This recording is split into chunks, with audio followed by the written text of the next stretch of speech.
Non veg চ্যানেলে আপনাকে স্বাগতম। নতুন নতুন আপডেট এবং লেটেস্ট নিউজ পেতে অবশ্যই আমার চ্যানেলে সাবস্ক্রাইব করুন।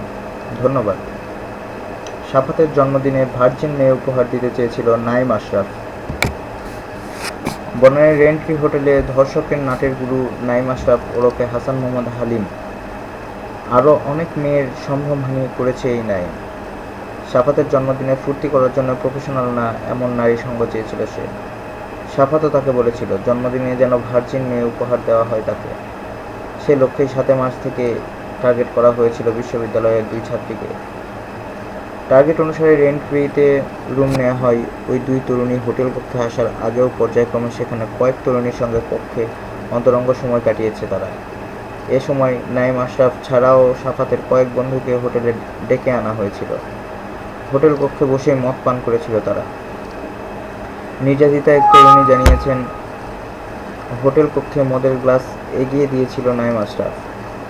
মদ পান করতে অসম্মতি জানালে নাইম জোর করে তাদের মদ পান করায়। এক পর্যায়ে নাইমই বলেছিল শুরু করা যাক।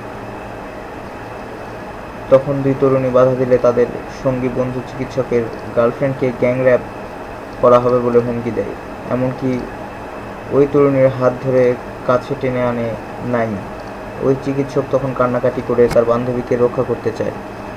তখন ওই 2 তরুণীও চিকিৎসকের বান্ধবীকে নির্যাতন না করার অনুরোধ করে। সাফাত এতে রাজি হলেও নাইম আশরাফ চেয়েছিল পর্যায়ক্রমে 3 তরুণীকে ধর্ষণ করতে।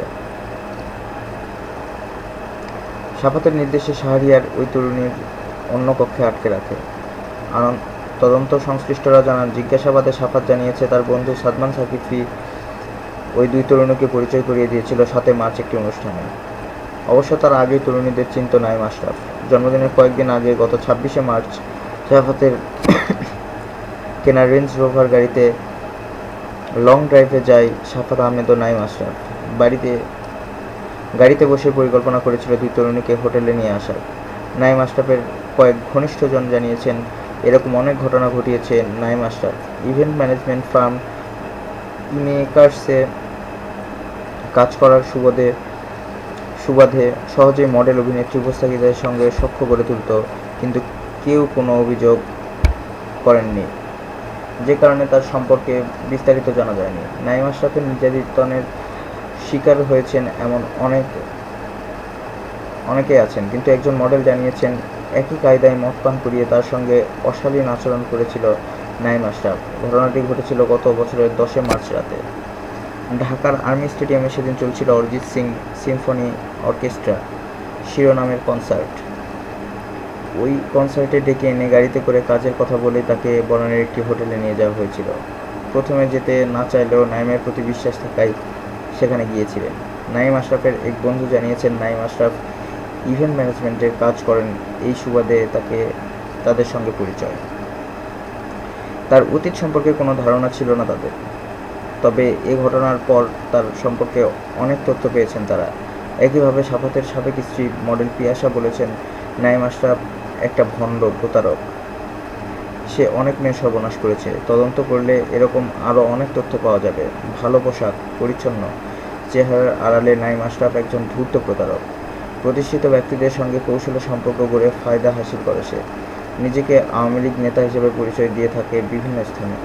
এমনকি সিরাজগঞ্জের কাজীপুর উপজেলা স্বেচ্ছাসেবক লীগের সহসভাপতি হিসেবে তার পোস্টার ব্যানার রয়েছে ওই এলাকায়। সুযোগ পেলেই প্রতিষ্ঠিতদের সঙ্গে সেলফি তুলে ফেসবুকে প্রচারণা চালায় এই প্রতারক। সিরাজগঞ্জের কাজীপুর উপজেলায় গান্দাইল গ্রামের ফেরিওয়ালা আমজাদ হোসেনের পুত্র হালিম ছোটবেলা থেকে নানা ধরনের প্রতারণায় সিদ্ধহস্ত হয়ে ওঠে। এসএসসি পরীক্ষার সময় প্রধান শিক্ষকের নাম ব্যবহার করে রাজশাহী বোর্ড থেকে প্রশ্ন এনে ফেঁসে যায় সে। এলাকার ইউপি চেয়ারম্যানের ছেলের নাম নাইম আশরাফ। ওই নামটি নিজের নাম হিসেবে ব্যবহার করে সে। নিজের পিতা সাধারণ পেশাজীবী হওয়ার কারণে পিতার নাম পরিচয় গোপন করে ওই চেয়ারম্যানকে নিজের পিতা হিসেবে বিভিন্ন স্থানে পরিচয় দিয়ে থাকে। বিভিন্ন সময় বিভিন্ন জনকে পিতা পরিচয় দিয়ে প্রতারণা করত নাইম। এ বিষয়ে ওই এলাকার গান্দাইল ইউপি চেয়ারম্যান আশরাফুল আলম সাংবাদিকদের বলেন, হালিম নাম পরিচয় গোপন করে 2টি বিয়ে করেছিল। প্রতারণার বিষয়টি জানার পর 2টি বিয়ে ভেঙে গেছে। স্কুল জীবন থেকেই সে নানা প্রতারণা করছে। প্রতারণায় তার পেশা, মানব জমিন অবলম্বনে। ধন্যবাদ ভিডিওটি দেখার জন্য।